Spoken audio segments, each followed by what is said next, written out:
हाँ तो मित्रों, दिवाली वेकेशन के बाद स्वागत है। तो आज का मुद्दा है कि कुछ लोगों के मेल मैसेज आते रहते हैं कि हमें थप्पड़ से डर नहीं लगता है, लेकिन यूपीएससी मेंस आंसर राइटिंग से डर लगता है, इसलिए अब तक हमने शुरुआत नहीं की है। और अब ये सब कोचिंग वाले और मेंटरशिप वाले हमको डरा रहे हैं कि तुम फेल हो जाओगे। तो देखिए, पैदा होने के डे वन से तो मेंस आंसर राइटिंग करनी नहीं है। लेकिन ये बात सही है कि अगर आप 4-6 महीने से यूपीएससी की तैयारी कर रहे हैं, तो धीरे धीरे अब आपने कुछ लिखना शुरू करना होगा, क्योंकि यूपीएससी मेंस के पेपर बहुत लंबे होते हैं। खासकर जनरल स्टडीज पेपर 1 to 3 की बात करें, मेंस में 3 घंटे का पेपर है जिसमें 20 सवाल है। इसमें से 10 सवाल ऐसे 250 वर्ड्स में लिखो, बाकी 10 ऐसे जो 150 वर्ड्स में लिखो, यानी 4000 शब्द आपने 3 घंटे में लिखने हैं, जिसके वास्ते 2 स्किल होनी चाहिए। पहला, राइटिंग स्किल तेजी से लिख सके, और दूसरा एक्सटेम्पोर स्किल, मतलब ऑन द स्पॉट आपको कुछ पूछा गया और आप उसको तुरंत जवाब असेंबल कर सके। क्योंकि समझिए, जो 20 सवाल हैं उसमें से मुश्किल से 3 या 4 ऐसे होंगे जो आप घर से रट के गए हैं और वर्ड बाय वर्ड पूछा गया कि जैसे जीएसटी के क्या फायदे हैं या वर्ल्ड बैंक क्या काम करता है। बाकी तो ऐसे आसान तो 3-4 ही सवाल होते हैं, बाकी जितना है वो सब ऑन द स्पॉट सोच के आपको असेंबल करना होता है। तो इसलिए अगर आप सोच रहे हैं कि मैं सीधा एग्जाम के दिन वहां जाके जवाब लिखूंगा, तो ये बिल्कुल बेवकूफ़ी है। आपको घर से बहुत सारी प्रैक्टिस करके जानी है। कौन से वो 3 कारण हैं जिससे पब्लिक को मेंस आंसर राइटिंग से डर लगता है, और मैं आपको 5 प्रैक्टिकल टिप्स दूंगा जिसमें कोई ज़्यादा खास खर्चा भी नहीं है, जिससे आप अपने इस डर पे जीत हासिल कर सकते हैं और आंसर राइटिंग की सिस्टमेटिक तैयारी कर सकते हैं। तो टाइम स्टैम्प के हिसाब से आप ये वीडियो देख लेना। सबसे पहला कारण पब्लिक क्यों डरती है मेंस आंसर राइटिंग से, क्योंकि रील्स देख देख के जो अपने दिमाग में एक अनरियलिस्टिक ब्यूटी स्टैंडर्ड क्रिएट हो गया है। ऐसा ही उनको कि आदर्श जवाब मतलब एकदम ऑस्कर विनिंग होना चाहिए। आप समझिए, जब आप शुरुआत करते हैं, it is okay to write average quality answers. Shahrukh Khan ने 88 में सर्कस सीरियल से काम शुरू किया, तब की एक्टिंग देख लो, और अभी 2025 में उसको नेशनल अवार्ड मिलता है इतने सालों बाद, करीब जो भी 38 या 40 साल हो गए। तो कम से कम आप 40 सवाल के जवाब लिखोगे, तब जाके आप में कुछ इंप्रूवमेंट होगा। तो कुछ लोग सिर्फ इसलिए शुरुआत नहीं करते ये सोच के कि नहीं, मैं जो डे वन पे जवाब लिख रहा हूँ उसमें मुझे बेस्ट फीडबैक मिले, ऐसा मेरा जब तक एक्सीलेंस नहीं होगा मैं अपनी पेन उठाऊंगा नहीं। तो फिर तो कभी आप अपनी पेन उठा नहीं पाओगे। कुछ लोग अलग अलग कोचिंग वेबसाइट से टॉपर्स की आंसर कॉपी डाउनलोड करते हैं ऑब्जर्व करने के लिए, और उसमें आहा क्या अद्भुत, टॉपर ने अपने महल में बैठ के जो जवाब लिखा। तो टॉपर का ऐसा महल देख के कुछ लोग अपना झोपड़ा जला देते हैं कि देखो, मुझसे तो इतना बेस्ट आंसर लिखा नहीं जाएगा, इसलिए मैं अभी शुरुआत नहीं कर रहा हूँ, मैं कभी किसी और दिन करूँगा। तो आप समझिए, डे वन से तो टॉपर भी महल में नहीं रहता था। जो आंसर कॉपी अपलोड की गई है, क्या वो उसकी सबसे पहली मॉक टेस्ट की कॉपी है, या वो दूसरे तीसरे अटेम्प्ट में जब आया था उस वक्त की कॉपी है, या एग्जाम पास करने के बाद कोचिंग वालों ने उसको पैसा दे के लिखवाई कॉपी है? आप नहीं जानते। तो इसलिए ये जो रील देख के अनरियलिस्टिक एक्सपेक्टेशन, ब्यूटी स्टैंडर्ड की मत क्रिएट करो। मैं कई बार पहले भी बोल चुका हूँ, दोबारा दोहराता हूँ, जो टॉपर बना तो वो मोहम्मद रफ़ी या मुकेश नहीं है, वो बादशाह और योयो हनी सिंह में जो कम बेसुरा गाता था वो आदमी सिलेक्ट हुआ है। इसका कारण ये नहीं कि उनमें बुद्धि क्षमता कम है, इसका कारण ये है कि यूपीएससी ने जो 2013 में मेंस का नया सिलेबस लाया, वो इतना व्यापक है, इतना विशाल है कि कोई भी उसमें बेस्ट एक्सीलेंट चीज़ करके जा ही नहीं सकता। सभी लोग ये कोचिंग का पीडीएफ, वो कोचिंग का पीडीएफ जुगाड़ करके ही गए हैं। इसलिए उसमें से कोई भी मुकेश या रफ़ी लेवल का जवाब लिख के आया, तो वो 20 सवाल जो थे जीएस के, उसमें से 3 एक सवाल में उसने लिखा होगा best what are the benefits of GST या what are the function of World Bank. बाकी सब में सबने योयो हनी सिंह और बादशाह वाली की है। दूसरी बात, यूपीएससी कभी भी मेंस के चेक किए हुए पेपर तो वापस देती नहीं है। तो इस कारण से जो भी बोला है मैंने ऐसा लिखा था तो इतने मार्क आए, वो सब अंधा अंधे को रास्ता दिखा रहा है। चाहे टीचर के रूप में मैं आपको जो रास्ता दिखा रहा हूँ, या कोई टॉपर बोले मैंने ऐसा किया तो मेरे ज़्यादा मार्क आए, या कोई स्टूडेंट खुद से बोला है ऐसा करेंगे तो ऐसा होगा, सब लोग अंधेरे में ही हैं, क्योंकि यूपीएससी ने ट्रांसपेरेंसी का उजाला फैलाया नहीं है। इसलिए आप डरना बंद करो आंसर कॉपी देख के। तो पहला कारण मैंने आपको बताया, अनरियलिस्टिक परफेक्शन की चाहत छोड़ो। दूसरा कारण अब मैं आपको बताता हूँ कि लोग इसलिए आंसर राइटिंग से डरते हैं क्योंकि मास्टर शेफ दिल्ली ने उनको डर बिठा दिया है। ये जो मास्टर शेफ इंडिया, ऑस्ट्रेलिया ऐसे कुकिंग शो आते हैं, वो कुकिंग नहीं सिखाते, वो मेथी मारना सिखाते हैं। उनका क्या कहना है कि रोटी बनाने के लिए क्या चाहिए, सॉल्ट, ऑयल, वाटर और फ्लावर, मतलब आटा नहीं, 4 चीज़ नहीं चाहिए, 7 चीज़ चाहिए। फ्लावर, बेकिंग पाउडर, सॉल्ट, घी, योगर्ट, शुगर, वाटर, 7 चीज़ चाहिए। अब ये देख के तो आप तो कभी कुकिंग शुरू ही नहीं कर पाएंगे, आप उधर ही डर जाएंगे। तो उसी तरह ये जो दिल्ली कोचिंग घराने के लोग हैं, या यूट्यूब पर मेंस आंसर राइटिंग की चिकनी चुपड़ी बातें करने वाले लोग हैं, उनका यही तरीका है कि डरा डरा के कोर्स बेचो। तो आपको सिखाएंगे, देखो अगर किसी क्वेश्चन में ये पूछा कि examine the impact of GST on India, तो उसका जवाब अलग होगा। किसी क्वेश्चन में ऐसा पूछा critically examine the impact of GST on India, तो उसका जवाब अलग होता। सेपरेट आंसर्स रिक्वायर्ड, तो विद्यार्थी उधर ही डर जाएगा और उसी कारण वो खौफ में घूमता रहेगा, तो कभी उसकी पेन उठनी ही नहीं कि मैं आंसर राइटिंग प्रैक्टिस करूं। तो कुछ तमूरे का कुछ एग्जामाइन क्रिटिकली एग्जामाइन का सेपरेट आंसर हो नहीं सकता, और होगा तो भी वो मुकेश और मोहम्मद रफ़ी बना सकते हैं, रियल एग्जाम में हम वो कर नहीं सकते। और ना ही वो दोनों के लिए अलग जवाब चाहिए ऐसा बोल के यूपीएससी ने एक्स्ट्रा मार्क दिए या काटे, ऐसा कोई आरटीआई में अभी तक हमको आंसर कॉपी तो मिला नहीं है। तो इनके डर में आप शुरुआत नहीं कर रहे हैं। मतलब ये ऐसी बात है कि मैं घोड़े से गिर जाऊंगा इसलिए मैं घोड़ा चलाना सीख नहीं रहा। तो ये तो सर्कुलर आर्ग्यूमेंट है कि I can not right anything and therefore I am not writing anything. तो कभी तो आपको घोड़े पे चढ़ना होगा, भले वो आपको गिरा दे। तो ये दूसरा कारण है मास्टर शेफ दिल्ली का डर, जो पब्लिक को यूपीएससी की मेंस आंसर राइटिंग करने से रोकता है। अब तीसरा कारण, स्टार्टिंग टू अर्ली या स्टार्टिंग टू लेट। वैसी बात है, बहुत जल्दी आप शुरुआत करेंगे तो आपने सिलेबस कंप्लीट नहीं किया, आपके पास उतना कंटेंट नहीं है, तो आप जो भी आंसर कॉपी चेक कराएंगे उसमें नेगेटिव फीडबैक आपको मिलेगी, तो फिर आप डरे रहेंगे और ज़्यादा प्रैक्टिस नहीं करेंगे।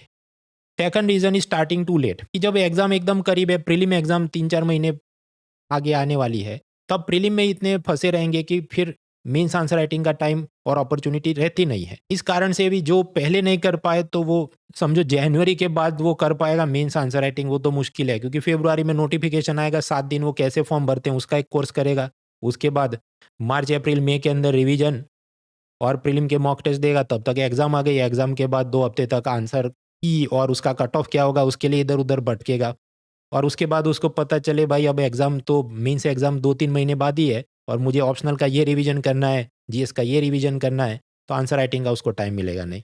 तो एट दैट टाइम ही इज टू लेट, इसलिए वो कर नहीं पाए। तो बहुत जल्दी भी नहीं शुरू करना है और बहुत लेट भी नहीं होना है। जब आप तैयारी कर रहे हैं, 4-6 महीने से तैयारी कर रहे हैं, तो धीरे धीरे आंसर राइटिंग प्रैक्टिस शुरू करनी चाहिए। तो 3 मैंने कारण तो बताया कि पब्लिक डरती क्यों है। अब मैं आपको 5 प्रैक्टिकल एक्सरसाइज बताता हूँ कि जिससे आप ये आंसर राइटिंग की शुरुआत कर सकते हैं। ये जो 5 सिंपल एक्सरसाइजेज हैं, एनसीईआरटी से, इंडियन एक्सप्रेस से, निबंध, ऑप्शनल सब्जेक्ट और एथिक्स, इसमें थोड़ा थोड़ा काम गया, ऐसे रोज लेके बैठे रहना, थोड़ी थोड़ी एक्सरसाइज करनी है, जो कैसे मैं अभी आपको बताता हूँ, अपने आप आपका सारा डर चला जाएगा। अब एग्जैक्टली क्या करना है मैं आपको आगे बताता हूँ, लेकिन आपको 3 सामग्री जमा करनी होगी ये रसोई बनाने से पहले। सबसे पहले आपको A4 साइज के अनरूल्ड बिना लाइन वाले पेपर्स, क्योंकि मेंस एग्जाम में आपको कोरे कागज में लिखना होता है, लाइंस नहीं होती। दूसरी रिपोर्ट फाइल, मतलब जिसमें आप ये जो प्रैक्टिस कर रहे हैं वो सब चीज़ों को पंच करके उस फाइल में रखेंगे, ताकि सब अस्त व्यस्त न रहें और आप अपनी प्रोग्रेस को खुद थोड़ा मॉनिटर कर सकें। ये 3 चीज़ें तो चाहिए होगी, बॉल पेन और वो सब भी चाहिए। अब सबसे पहली एक्सरसाइज बहुत सिंपल है। हाँ, तो आंसर राइटिंग की जब शुरुआत करनी है तो कौन सी एनसीईआरटी बेस्ट होगी? इन माय ओपिनियन क्लास 12 की कंटेम्पररी वर्ल्ड पॉलिटिक्स, मतलब ये पॉलिटिकल साइंस वाली बुक है, खरीद के भी पढ़ सकते हैं, फ्री में डाउनलोड भी कर सकते हैं। जो लोग वर्किंग प्रोफेशनल है या कॉलेज हमको जाना है तो अलग से नहीं पढ़ सकते, तो ऑडियो बुक भी उसकी सुन सकते हैं ड्यूरिंग ट्रैवल। वो CIET.ncert.gov.in पे आप ऑडियो बुक भी डाउनलोड कर सकते हैं। किसी भी तरह हासिल कीजिए और पढ़िए। अब आपको इसको पढ़ना है, सोचना है और फिर कुछ लिखना है। क्या लिखना है मैं अभी आपको बताऊंगा। फॉर एग्जाम्पल, इसमें एकदम हल्के फुल्के चैप्टर से, पहला चैप्टर ऐसा है कि कैसे यूएसएसआर सोवियत संघ का पतन हुआ, उसमें से यूक्रेन रशिया वगैरह सब विभाजित हुए, उसकी कहानियां हैं, तो सुकून से आप पढ़ो। तो एक चैप्टर हुआ। फिर दूसरे चैप्टर में यूरोपियन यूनियन कैसे बना उसकी बात होगी, आसियान की बात होगी। तीसरे चैप्टर में ये भारत और आसपास पड़ोस के देश, बांग्लादेश कैसे बना, नेपाल कैसे बना, वो बातें होंगी। तो ऐसे जो भी 6-7 चैप्टर इसमें है, हर चैप्टर सुकून से पढ़ना है और उसमें से अपने रिफ्लेक्शन एक पेज में लिखने हैं। क्या रिफ्लेक्शन मैं बताता हूँ। सबसे पहला चैप्टर बात करता है कि कैसे यूएसएसआर सोवियत संघ का पतन होता है 1991 में। ये रशिया, यूक्रेन, जॉर्जिया, बेलारूस, बहुत सारे देश जन्म लेते हैं। अब यहाँ किताब में बात की गई है सोवियत संघ का विभाजन क्यों हुआ, बहुत सारे फैक्टर्स थे। उसमें एक फैक्टर ये था कि जो पश्चिमी राज्य हैं, वेस्टर्न साइड पे क्या आएगा, ये सब यूक्रेन, जॉर्जिया वगैरह, उनके लोग ये सोचते थे कि हमारी राज्य की इकोनॉमी ज़्यादा पैदा कर रही है, हम ज़्यादा टैक्स भर रहे हैं, लेकिन ये जो पूर्व मतलब ईस्टर्न साइड का रशिया है, उधर के सब गरीब लोगों को हमको पालना है, ये सब केंद्र में पैसा भेजो उधर जाता है, तो हमें नहीं रहना इस यूनियन में, हमें अलग हो जाना है। अब इससे आप एक रिफ्लेक्शन दिमाग में लाइए। ऐसी बातें तो इंडिया और यूएसए के कुछ राज्य के नेता और लोग भी करते हैं कि हम ही सबसे ज़्यादा इकोनॉमी को कंट्रीब्यूट कर रहे हैं, हम ही ज़्यादा टैक्स भर रहे हैं, हमको अलग देश बना देना है। तो रिफ्लेक्शन के रूप में आपने अपने शब्दों में लिखना है कि यूएसएसआर का ब्रेकअप हो गया तो भारत और यूएसए का और ज़्यादा ब्रेकअप क्यों नहीं हो रहा है? पहले मतलब पूरा चैप्टर पढ़ना फिर लिखना। अब ऐसा जो भी आप रिफ्लेक्शन लिखे तो 3 काम करने हैं। पहला, ऐसा सब खिचड़ी माइंड मैप नहीं बनाना, मैंने आपको बताया। क्योंकि हम मेंस आंसर राइटिंग के लिए लिख रहे हैं, रिवीजन नोट बना रहे हैं वो अलग विषय है। सेकंड, किताब से जो पैराग्राफ है कॉपी पेस्ट नहीं करने, किताब बंद करके लिखना है। एआई को पूछना नहीं है, खुद के शब्दों में खुद जो समझ आया वो लिखना है। और कोई भी ये चीज़ जब आप लिख रहे हैं इस एनसीईआरटी से, तो प्रेजेंट करंट अफेयर्स के कुछ मामले जो आपको लगता है इसके साथ रेलेवेंट है, भारत के, दुनिया के, वो भी उसमें 1-2 कोट करने की कोशिश करनी है। अब ऐसा सबसे पहला क्वेश्चन है, वीडियो पॉज़ करके आप पढ़िए, फिर आपको 5, 10, 15 जितनी मिनट चाहिए आप जवाब लिखिए। जवाब ज़्यादा भी नहीं लिखना, सिंगल पेज में एक साइड ही लिखना है, 60 टू 70 वर्ड्स। तो वीडियो पॉज़ करें, 4, 3, 2, 1। Welcome back. तो सिंपल क्वेश्चन था कि अमेरिका और भारत के कुछ राज्य के लोग जो फरियादें करते हैं हम ज़्यादा पैसा दे रहे हैं लेकिन वो अलग क्यों नहीं हो जाते? तो सुकून से जब आप रिफ्लेक्ट करेंगे बहुत सारे कारण हैं। हम भारत की बात करें तो राज्य पर केंद्र के बहुत सारे नियंत्रण हैं। चाहे गवर्नर है, आईएएस आईपीएस जो भेज रहे हैं, फाइनेंस कमीशन से पैसा आ जाता है, सेंट्रली स्पॉन्सर्ड स्कीम का जो पैसा आता है। कोर्ट का जुडिशियल कंट्रोल भी है कि हाई कोर्ट के जो जज हैं उसको सिलेक्ट करने की प्रोसेस सुप्रीम कोर्ट के जज देखते हैं। और हर एक राज्य के अंदर जब आप बात करें कि अमीर राज्य, खुशहाल राज्य अलग होने की बात करें तो खुशहाल राज्य में मिडिल क्लास ज़्यादा होगा, लॉजिकल बात है। अब जो खुशहाल राज्य में मिडिल क्लास ज़्यादा है तो उनको कभी ऐसा लगता नहीं कि हमारा अस्तित्व खतरे में है इसलिए लड़के क्रांति ले आके बंदूक उठा के हमको अलग देश बना देना है। जैसा कि श्रीलंका में एलटीटी और उनकी तमिल माइनॉरिटी बात करे, या जैसे सूडान में से साउथ सूडान अलग होने की बात हो, क्योंकि वहाँ पर एथनिक, रिलीजियस, कम्युनल चीज़ें ऐसी हो गई थी कि आदमी जिंदा ही नहीं रह सके अगर उसी देश में रहा, उसको अलग देश बनाना पड़े। तो ये भारत की बात हुई। अब अमेरिका के बारे में सोचना, खासकर वहाँ पर टेक्सास राज्य के लोग ऐसा मानते हैं कि हमको अलग हो जाना है। हाँ, तो टेक्सास वाले अलग क्यों नहीं हो पा रहे यूएसए से, वो आप सब पढ़ना खुद से। मैंने आपको एक और बात बोली कि जब भी आप ऐसा कुछ लिखे तो उसमें करंट अफेयर्स का कोई एग्जाम्पल डालना है। तो लेटेस्ट करंट अफेयर्स क्या चल रहा है कि एक योजना है पीएम श्री स्कूल्स की, राज्य सरकार को ढेर सारा पैसा दे के एकदम 5 स्टार स्कूल बना देंगे, उसमें सब स्मार्ट बोर्ड होगा, कंप्यूटर होगा वगैरह। केरला राज्य सरकार ने कहा कि हम बीजेपी केंद्र सरकार की योजना लागू नहीं करेंगे क्योंकि इसमें सब जो भी बातें हैं वो सब सैफ्रोनाइजेशन और ये आरएसएस बीजेपी की आइडियोलॉजी हम केरला में लागू नहीं होने देंगे। तो मोदी जी ने कहा ठीक है, एजुकेशन की जो बाकी योजनाओं का सारा पैसा आपको मिला है बंद। अभी 2 साल में 1500 करोड़ उनको गए नहीं। तो फिर अब बोल रहे केरला सरकार नहीं, हम पीएम श्री स्कीम भी लागू करेंगे। तो मतलब जो मैंने आपको पिछली स्लाइड में बताया कि राज्य अलग क्यों नहीं हो पाते, कि अल्टीमेटली पैसा तो चाहिए राज्य चलाने के लिए, तो केंद्र जैसे पैसों को कंट्रोल करता है, अपने आप ही सब एक इकोनॉमिक ग्लू है, गोंद की तरह वो अपने देश को चिपका के रखता है। जरूरी नहीं कि आप ये सब पहले ही दिन सोच पाए, लिख पाए। It is okay to write average quality answer, मैंने आपको बताया। अब कुछ लोग पहले ही सरेंडर कर देंगे कि भाई हम तो एक सिंगल साइड पेज 60 वर्ड भी नहीं लिख पाए, तुमने जो इतना सब बोल दिया। तो इसका मतलब ये है कि आप तैयारी के एकदम इनिशियल स्टेज में हैं, कि आपने बेसिक पॉलिटी खत्म नहीं की, आज़ादी के बाद का भारत नहीं पढ़ा, विश्व इतिहास आपको पता नहीं है, तो उसमें कुछ डरना नहीं है, कोई माँ के पेट से सब पढ़ के आया नहीं। लेकिन फिर फालतू की जिद भी नहीं करनी है कि मुझे मेंस आंसर राइटिंग करनी है। मैं आपको साइंस टेक्नोलॉजी में नैनो टेक्नोलॉजी के 10 उपयोग बताऊं और कहूँ इसकी आंसर राइटिंग करो, वो आंसर राइटिंग नहीं है। क्योंकि ऐसे सरल सवाल 20 में से 3 ही होंगे, बाकी जो भी 17 से 17 क्वेश्चन हैं वो सब ऐसा ही होता है, इधर उधर के सवाल। तो रोटी बनाने से पहले आपको आटा जमा करना है। जब आप कहें मुझे एथिक्स, निबंध, Indian society for UPSC mains paper 1 ये सब की प्रैक्टिस करनी है, तो उससे पहले आपको बहुत कुछ और पढ़ के आना है। History, economy, polity, international relation, ये तो मिनिमम पढ़ के आएंगे, तब जाके यहाँ पर आप कुछ अच्छा परफॉर्म कर पाएंगे। तो स्ट्रेस नहीं लेना है, 4-6 महीने सुकून से पहले बेसिक सब्जेक्ट पढ़िए, फिर थोड़ा थोड़ा कुछ राइटिंग प्रैक्टिस करिए। देखिए अनअकैडमी में उन्होंने एक नया निश्चय बैच लॉन्च किया है कि उसमें आपको केवल मेंस सेंट्रिक तैयारी, सिर्फ मेंस सेंट्रिक तैयारी, 75+ लाइव लेक्चर्स होंगे, वीकली टेस्ट विथ इवैल्यूएशन, साथ में आपको अलग से मेंस के नोट 1 पेजर सब दिया जाएगा, केवल 9,999 में। अब समझिए, वैसे तो अपना जो प्लस सब्सक्रिप्शन है जो नेटफ्लिक्स जैसा है, उसके अंदर ये प्रीलिम मेन सीसेट सब कुछ आ ही जाता है at 19,999 with the discount code mronal.org। तो उसमें ये चीज़ शामिल ही है। तो वैसे तो आपको फ्री में ही मिलता है निश्चय बैच, लेकिन मान लीजिए कोई पुराने स्टूडेंट्स हैं जिनका सब्सक्रिप्शन खत्म हो गया, या कुछ ऐसे स्टूडेंट हैं जिन्होंने कहीं और ज्वाइन किया था, तो अब वो पूरी फीस नहीं देना चाहते उनको कि प्रीलिम का तो हम पढ़ चुके हैं, हमें सिर्फ मेंस के लिए अपना इंप्रूवमेंट करना है, तो ऐसे लोग जुड़ सकते हैं फॉर निश्चय बैच। अदरवाइज आप अगर जीरो से शुरुआत कर रहे हैं तो जो नॉर्मल अपना सब्सक्रिप्शन है 19,999 वाला, उसको आप ज्वाइन करें। अब ये जो ऑफर होगी उसकी कि मान लो आज लास्ट डेट है वगैरह, ये सब चलते रहता है। मेरी आपको हमेशा सलाह रही है कि ये एक रेंज बाउंड प्राइसिंग होती है, ऊपर नीचे थोड़ा डिस्काउंट चलते रहता है। जितना जल्दी जुड़ेंगे उतना जल्दी सिलेबस खत्म होगा, तो फिर आप ये revision, mock test, answer writing सब कर पाएंगे।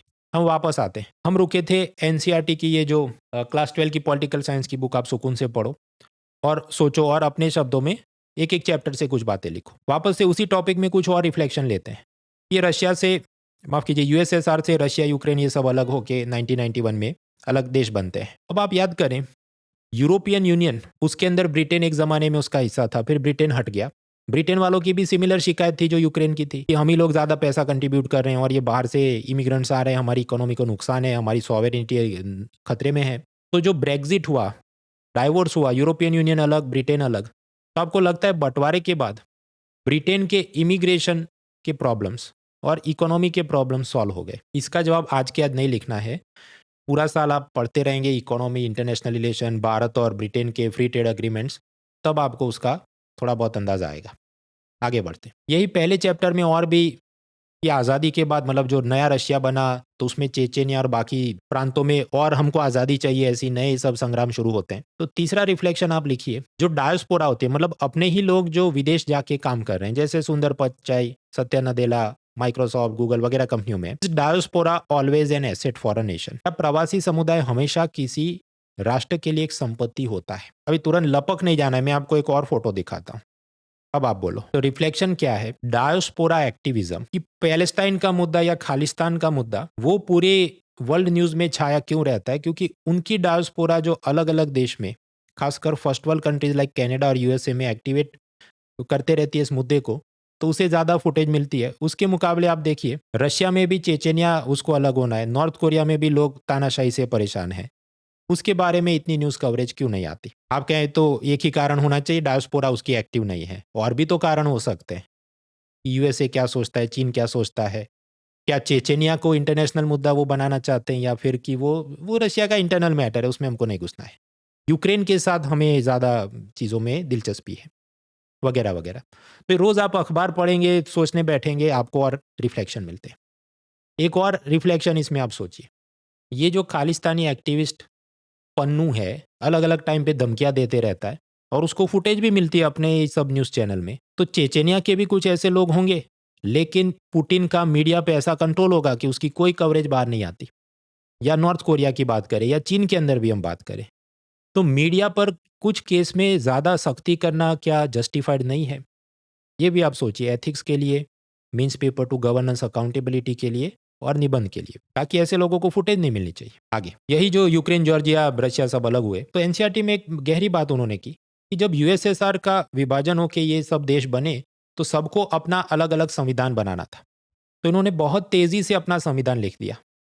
जब भी बहुत तेजी से कॉन्स्टिट्यूशन लिखा जाता है, तो आप जानते हैं वो जो 3 ब्रांचेज है, एग्जीक्यूटिव, लेजिस्लेचर, जुडिशरी, उसमें एग्जीक्यूटिव बहुत पावरफुल हो जाता है कंपेयर टू अदर ऑर्गन्स। तो ये सभी देशों में आप एक समानता पाएंगे।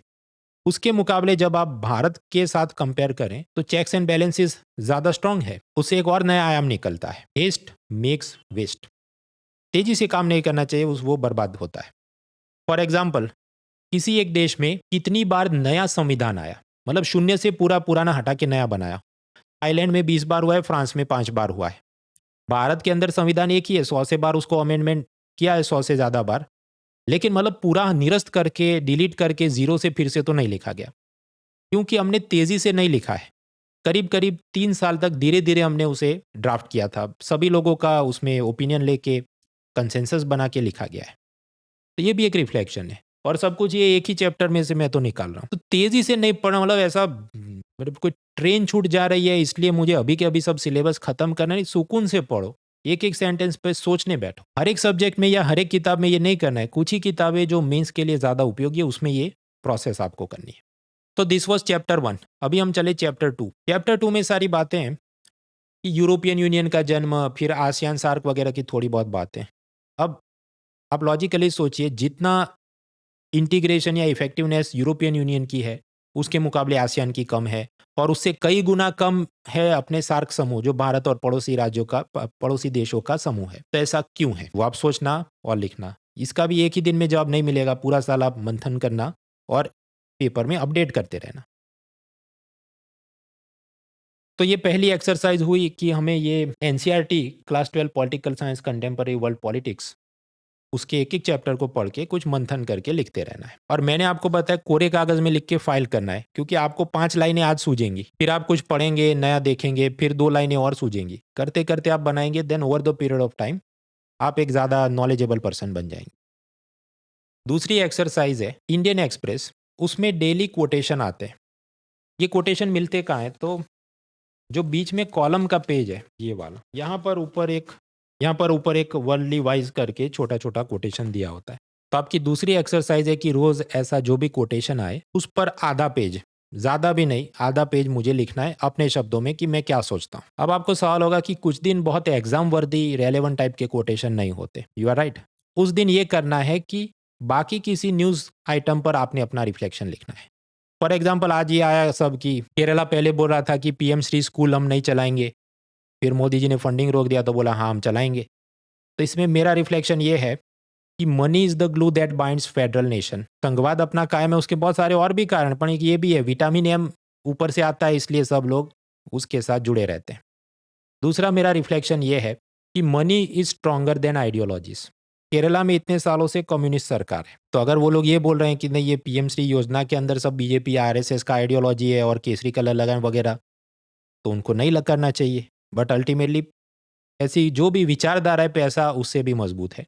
केरला में आप पाएंगे उनके सी पोर्ट्स को भी अदानी डेवलप कर रहा है, जबकि अदानी कैपिटलिज्म इसके खिलाफ हमेशा ये लोग बोलते हैं। अब जरूरी नहीं कि आपको ये वाला एग्जाम्पल उसमें कोट नहीं करना, पर ये रिफ्लेक्शन दिमाग में रखना है जो कहीं और आपको एथिक्स और निबंध में इस्तेमाल करना है। लेकिन जिन जिन दिन इंडियन एक्सप्रेस में कोटेशन अच्छा है, सुवाक्य अच्छा आया है, तो उस पर आप खुद के शब्दों में रिफ्लेक्शन की मुझे क्या इस पर एग्जाम्पल याद आता है, मैं क्या सोचता हूँ।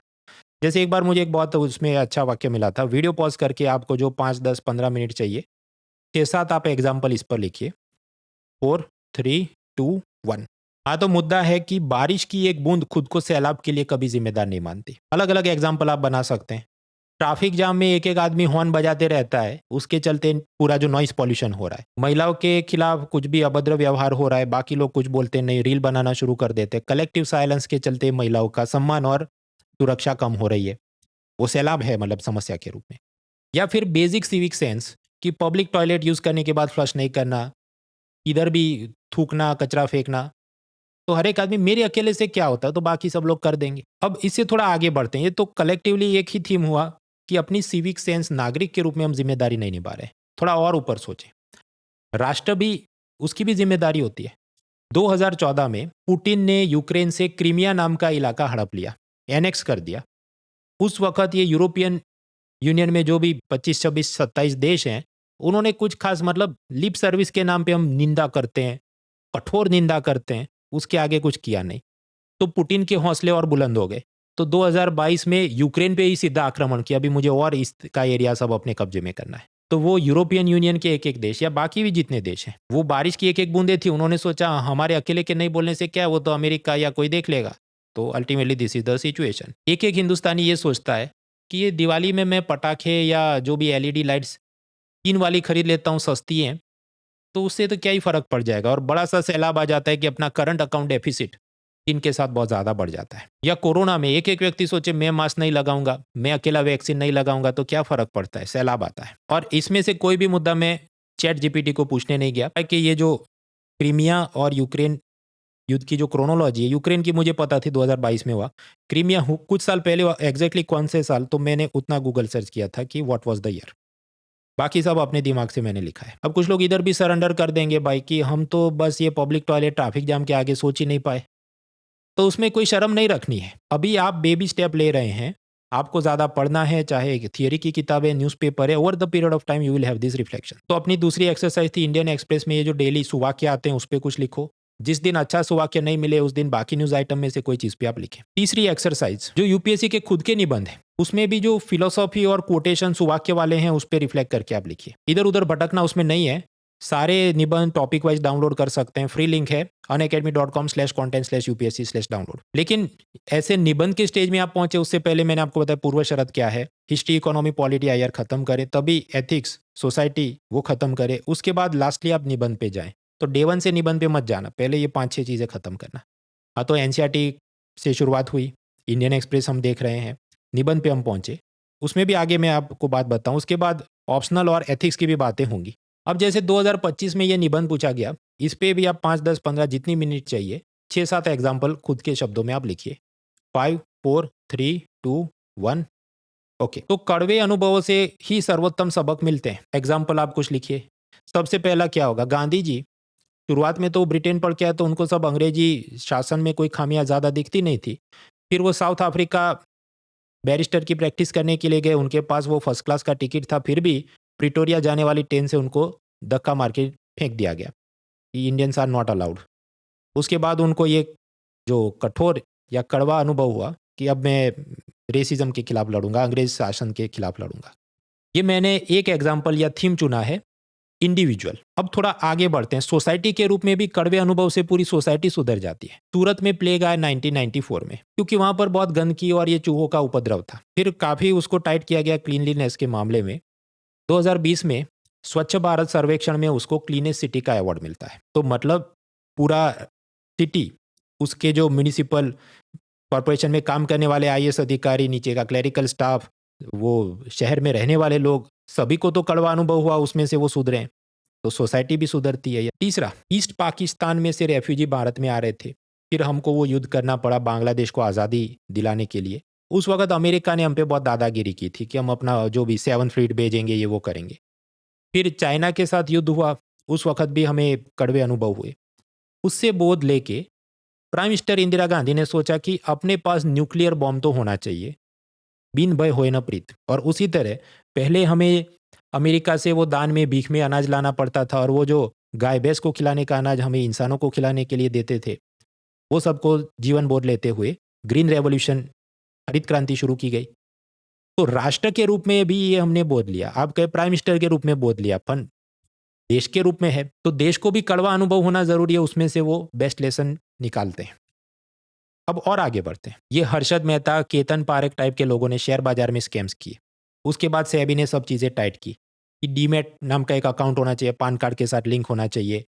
फिर आईपीओ में दाव लगाने के लिए आसबा नाम की एक सिस्टम है कि आपके बैंक अकाउंट में उतना पैसा लॉक हो जाएगा। हर्षद मेहता के केस में ऐसा था कि वो T+72 डेज, मतलब आज ट्रेड की बात करेगा, 72 डेज के बाद पैसा देगा, डिलीवरी देगा शेयर की, वो सब टाइट किया T+1। और अब तो मतलब तुरंत ही इंस्टेंट सेटलमेंट की बात होने लगी। ये सब रिफॉर्म लिए क्यों? शेयर बाजार में कड़वे अनुभव के बाद सेबी सुधरा। बिजनेस में भी आप ऐसे एग्जाम्पल निकाल सकते हैं, स्पोर्ट्स और क्रिकेट में भी निकाल सकते हैं। लेकिन जब आप निबंध लिख रहे हैं तो ध्यान रखना है कि कहीं पर भी ये जो क्रिकेटर का एग्जाम्पल फॉर एक्सीलेंस और ये सब आप मत लिखें, क्योंकि उससे वो आपकी एकेडमिक एक्यूमेंट दिखती नहीं है, इंप्रेशन थोड़ी वीक हो जाती है। अब यहाँ तक पहुंचे तकलीफ होगी कि देखो, तो तुमने ये 6-7 बातें बता दी, लेकिन निबंध जो लिखना था 1000-1200 शब्दों में, तो हमें और भी बहुत सारे आयाम देने पड़ेंगे। You are right. तो एट सम पॉइंट आपको एआई का उपयोग करना पड़ेगा।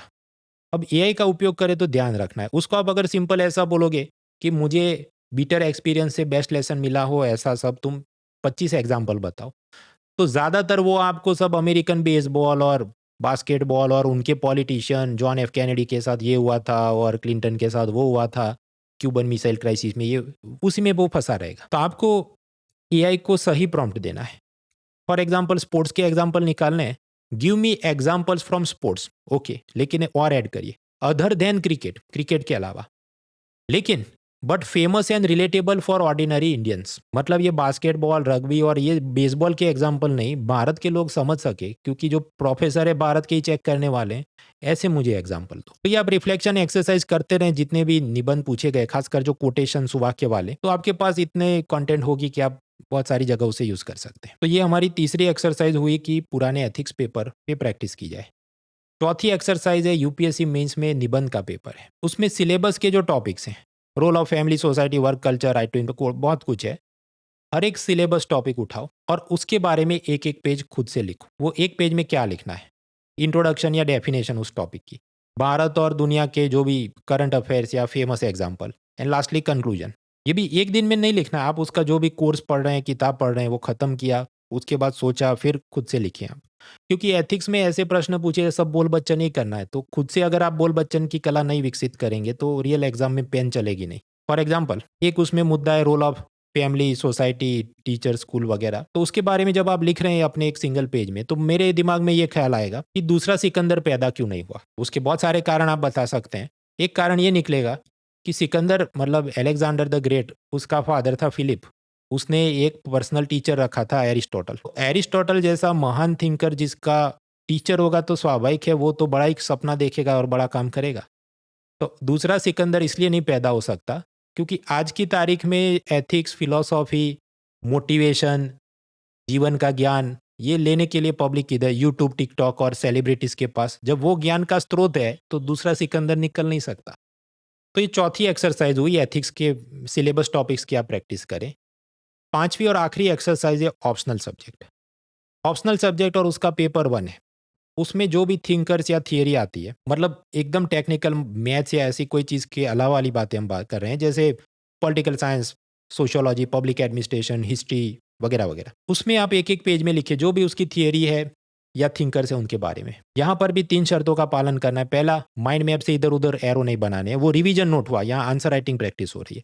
दूसरा, किताब से पैराग्राफ कॉपी पेस्ट नहीं करने, एआई को नहीं पूछना है। और तीसरा, इंडिया और ग्लोबल का कोई करंट अफेयर्स का एग्जांपल उसमें ऐड करना है। फॉर एग्जांपल पब्लिक एडमिनिस्ट्रेशन की हम बात करें या गवर्नेंस की बात करें, ट्रम्प प्रेसिडेंट बनता है, इलॉन मस्क को वो एक डिपार्टमेंट देता है डॉज की गवर्नमेंट एफिशिएंसी बढ़ाइए, और इलॉन मस्क फिर दे दनादन इसको नौकरी से निकाल दो, उसको नौकरी से निकाल दो, ये सब लोगों से हिसाब मांगो कि दिन में कितना काम करते हैं वगैरह वगैरह। फिर इसका बहुत विरोध हुआ। अल्टीमेटली इलॉन मस्क वहाँ से चला जाता है क्योंकि ट्रम्प के साथ और भी उसके विवाद हो रहे थे और उसको लगा ये थैंकलेस जॉब है, उसमें मुझे कोई श्रेय नहीं मिल रहा है, भागो इधर से। ये तो आप सब जानते हैं।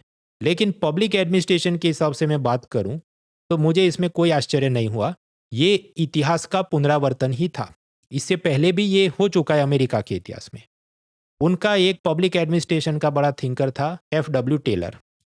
ये टेलर की बातें भी ऐसी ही थी। टाइम मोशन स्टडी, स्टॉपवॉच लेके खड़ा रहे कि वो जो गाड़ी बन रही है उसमें एक वर्कर 4 स्क्रू चढ़ा रहा है तो उसमें कितना टाइम लगता है, और उस हिसाब से उसको दिन का आप सैलरी दीजिए पीस रेट के हिसाब से, मतलब दिन की फिक्स सैलरी नहीं हुई $10, तुमने कितने स्क्रू चढ़ाए उतनी तुमको सैलरी मिलेगी। तो अब के ऐसे ही जब टाइट करेंगे तो मजदूर संघ, लेबर यूनियन विरोध करेंगे।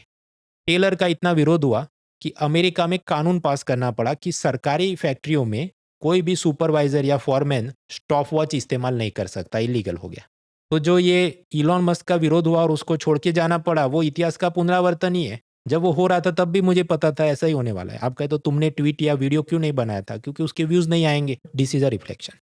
अब इसको और एक्सटेंशन में मैं आगे ले जाऊं। भारत के अंदर फर्स्ट एडमिनिस्ट्रेटिव रिफॉर्म कमीशन बना, मेरे ख्याल से मोरारजी देसाई थे बॉस। अब मोरारजी देसाई का दिमाग भी ऐसा ही बाकी से अलग ही चलता था, तो उन्होंने भी ऐसी सब ऑर्गेनाइजेशन एंड मेथड की बात की जिसमें ये टाइम स्टॉप वॉच लेके घूमते रहना है। तो ज्यादातर उसमें से कोई चीजों का अमल आप पाते नहीं। अब ऑफकोर्स बाकी कुछ सेंट्रल विजिलेंस कमीशन बना, ये वो हो सकता है, बट ये जो स्टॉप वॉच वाली चीज है उसका कभी अमल नहीं हुआ। सेकंड एडमिनिस्ट्रेटिव रिफॉर्म कमीशन, उसने मेरे ख्याल से ऐसा कुछ बोला ही नहीं कि प्लेड सेफ।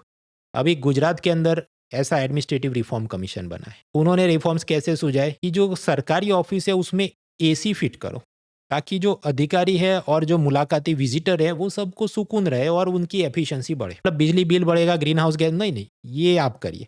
क्योंकि शायद उनको भी पता है कि ऐसा सब टाइट बोलेंगे इलॉन मस्क जैसा स्टॉप वॉच इस्तेमाल करो तो विरोधी होना है। तो कुछ लोग इतिहास का पुनरावर्तन रोक भी लेते हैं क्योंकि उन्होंने इतिहास से सीखा है। Many reflection. खैर, मुद्दा अपना होमवर्क क्या था कि जो ऑप्शनल सब्जेक्ट में कोई भी थिंकर थियरी है तो उसके बारे में मैं अपने शब्दों में एक पेज में लिखूंगा। तो ये जो FW टेलर है उसके बारे में मैं लिखूं। अब पहले शुरुआत के 7 मुद्दे हैं वो तो, अब ये पहले जो 6-7 मुद्दे हैं वो तो किसी भी बुक में आपको मिल जाएगा। 8वां मेरा खुद का रिफ्लेक्शन है। इलॉन मस्क ने भी ये उसके रास्ते चलने गया और वो फंस गया। इंडिया और वर्ल्ड के कौन से ऐसे करंट अफेयर्स मुझे काम के लगते हैं, आप उसको ऐड करें ताकि आपका जवाब एनरिच हो, और उससे भी ज़्यादा कि आपको खुद को भी याद रखने में सुविधा रहे कि मुझे अब जब भी इसको देखता हूँ मुझे मस्क याद आता है तो मुझे पूरा टॉपिक दोबारा याद आ जाता है। तो कुल मिला के 5 exercise, NCERT class 12 political science, Indian express के कोटेशन या बाकी समाचार के रिफ्लेक्शन, निबंध के पुराने पेपर्स, एथिक्स के सिलेबस के हर एक टॉपिक्स, और ऑप्शनल सब्जेक्ट के अंदर थिंकर थियरी पे एक एक पेज। ये भी मैंने बोला तो सब कुछ पॉसिबल नहीं है। हो सकता है आप 2 चैप्टर तक करें फिर आपका भी उत्साह चला जाए या दूसरे काम आ जाए, कोई एग्जाम आ जाए, प्रीलिम करीब आ जाए, उससे डरना नहीं है। हमने इस एक्सरसाइज से कम जो आंसर राइटिंग का शुरुआती खौफ था, इनिशियल फियर कि जब आप घोड़े पे चढ़ ही नहीं पा रहे थे, उसको तो हमने ओवरकम कर दिया। तो ये तो एकदम शुरुआती वार्म अप एक्सरसाइज थी। बाकी जो असल आंसर राइटिंग करनी है एग्ज़ाम के लिए या मॉक पेपर्स के लिए, उसमें कौन-कौन सी और गलतियों से बचना है, वो 6-7 लिस्ट है। उसका मैंने अलग वीडियो बनाया कुछ समय पहले, देख लेना, इसी चैनल पे है। Let's crack it. Unacademy. Let's crack it.